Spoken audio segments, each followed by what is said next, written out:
పాత్రికేయ మిత్రులకి, ఎలక్ట్రానిక్ మీడియాకి మరియు ప్రింట్ మీడియాకి నా నమస్కారం తెలియజేస్తున్నాను.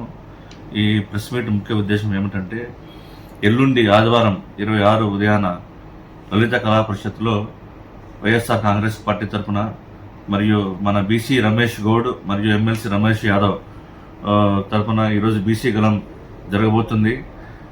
ఈ కార్యక్రమానికి ముఖ్య అతిథిగా మా పెద్దాయన మాజీ మంత్రి వర్యులు పెద్దిరెడ్డి రామచంద్రరెడ్డి గారు ముఖ్య అతిథిగా విచ్చేస్తున్నారు. కదిరి నియోజకవర్గం వైఎస్ఆర్ కాంగ్రెస్ పార్టీ తరఫున బీసీ నాయకులు, సోదర సోదరీమణులందరూ ఈ కార్యక్రమానికి విచ్చేసి బీసీ సోదరులందరూ జయప్రదం చేయవలసిందిగా నేను ఈ పత్రికాముఖంగా నేను కోరుకుంటున్నాను.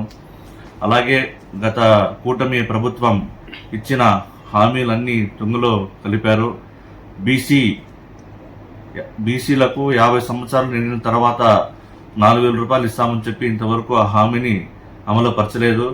మరియు బీసీ సప్లాన్ కోసం 1,00,000 కోట్లు ఖర్చు చేస్తామని చెప్పి ఆ హామీని కూడా ఇంతవరకు నెరవేర్చలేదు. మరియు బీసీలకు ఇచ్చిన ఈ అసెంబ్లీ మరియు పార్లమెంట్ స్థానాల్లో 33% రిజర్వేషన్ కల్పిస్తామని చెప్పి ఇంతవరకు ఆ హామీని కూడా ఇంత నెరవేర్చలేదు. కూటమి ప్రభుత్వం ఇచ్చిన హామీలన్నీ తుంగలో కలుపుతున్నారు. ఆ సిలిండర్లు కూడా 3 సిలిండర్లు ఇస్తామని చెప్పి అవి కూడా అడపాదడపా ఇస్తున్నారు.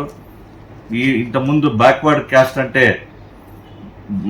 బ్యాక్వర్డ్ క్యాస్ట్ కాదని బ్యాక్ బోన్ క్యాస్ట్ అని మన శ్రీ వైఎస్ రాజశేఖర రెడ్డి గారు నిరూపించారు. అలాగే మన మాజీ మంత్రి మరియు మా ప్రియతమ నేత శ్రీ వైఎస్ జగన్మోహన్ రెడ్డి గారు 2019 నుంచి 2024 వరకు అనేక బీసీల కోసం అనేక సంక్షేమ కార్యక్రమాలు అమలు పరిచారు. బీసీలందరూ గత వైఎస్ఆర్సీపీ ప్రభుత్వంలోనే సుఖ సంతోషంతో ఉన్నారని చెప్పి ఎవరి నోట విన్నా మేము వింటున్నాము.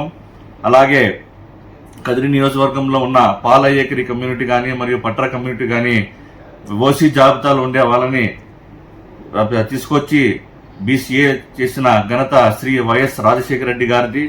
అలాగే ముస్లిం మైనార్టీ సోదరులకు 4% రిజర్వేషన్ కల్పించి బీసీలో చేర్చిన ఘనత శ్రీ వైఎస్ రాజశేఖర రెడ్డి గారిది.